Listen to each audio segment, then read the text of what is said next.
भाइयों, स्वागत है आपका एएसपी किसान सुविधा चैनल में। मैं कृषि विभाग से अनिल कुमार गुर्जर।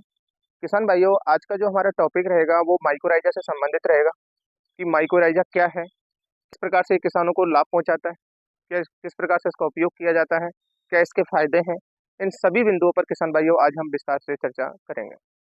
तो किसान भाइयों, अभी हाल ही में कृषि विभाग के माध्यम से भी आपको क्रय विक्रय से 50% अनुदान पर आपको माइक्रोराइजा उपलब्ध करवाया जा रहा है। आप स्थानीय कृषि परिवीक्षक से फॉर्म भरवाकर आप क्रय विक्रय से 50% अनुदान पर माइक्रोराइजा प्राप्त कर सकते हो। अब किसान भाइयों, अपन माइक्रोराइजा क्या है इसके बारे में समझते हैं।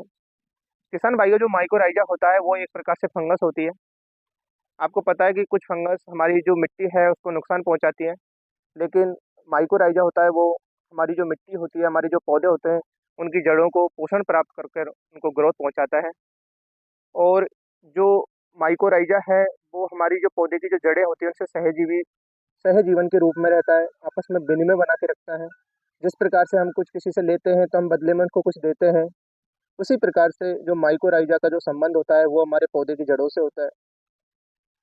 माइकोराइजा हमारे पौधों की जड़ों से शर्करा शुगर प्राप्त करता है। बदले में किसान भाइयों, ये हमारी जो पौधे होते हैं उनकी जड़ों को, जो पौधे की जड़ों से जो दूर की जो मिट्टी है वहाँ से फास्फोरस, सूक्ष्म पोषक तत्व जैसे जिंक है, उनकी मात्रा को उपलब्ध करवाता है, जिससे इनके बीच में जो विनिमय होता है वो एक बहुत अच्छा होता है। क्योंकि जो पौधा होता है जिसकी जो जड़ें होती हैं, जैसे लहसुन होता है तो उसकी जड़ें बहुत ऊपर रहती हैं और काफ़ी छोटी होती हैं, तो वो दूर से फास्फोरस को प्राप्त भी नहीं कर सकती हैं, ना ही वो हमारा जो सूक्ष्म पोषक तत्व है उनको प्राप्त कर सकते हैं। इसलिए जो माइक्रोराइजा का जो कार्य होता है वो दूर से फास्फोरस, सूक्ष्म पोषक तत्वों को लाकर और पौधों की जड़ों को प्रदान करना है। इसलिए इनके आपसी जो संबंध होते हैं जड़ों के और माइक्रोराइजा के, वो बेहतर होते हैं। और किसान भाइयों, जो हमारी प्रकृति में जो 95 जो प्रतिशत जो वनस्पति पाई जाती है, सभी प्रकार के पेड़ पौधे हैं, जिसमें फसल भी आती हैं, बागवानी से संबंधित भी फसलें होती हैं, बाग भी होते हैं, सब्जियां भी होती हैं, औषधीय युक्त जो पेड़ पौधे हैं वो भी होते हैं। इन सभी में ये इसका आप उपयोग कर सकते हो। अब किसान भाइयों, इससे हमें क्या क्या लाभ होते हैं उसको भी समझ लेते हैं। जो माइक्रोराइजा होता है वो हमारे जो पेड़ पौधे होते हैं उनकी जड़ों को 60 से 80% की मात्रा से भी ज़्यादा फास्फोरस की उपलब्धता प्रदान करता है। उसके साथ में जो सूक्ष्म पोषक तत्व हैं उनकी भी उपलब्धता को बढ़ाता है। हमारी जो पेड़ पौधे हैं, मिट्टी है, उनके बीच में एक बेहतर संबंध स्थापित कर कर जो पानी की जो कमी है उसकी सहनशीलता को बढ़ाता है। पौधे की जो जड़ है उनको उचित पोषण प्रदान करता है, जिससे वो एक अच्छी प्रकार से ग्रोथ हो सके। किसान भाइयों, माइक्रोराइजा है जो मिट्टी में मॉइस्चर प्रदान करता है, हमारी जो पौधे की जो जड़ है उनके आसपास नमी प्रदान करता है। साथ में जो मिट्टी जनित जो रोगाणु हैं उनसे भी हमारी पौधे की जड़ों से बचाव करता है। जो माइक्रोराइजा है किसान भाइयों, वो एक ऐसा फंगस है जो हमारी मिट्टी के लिए भरपूर पोषक तत्व प्रदान करता है।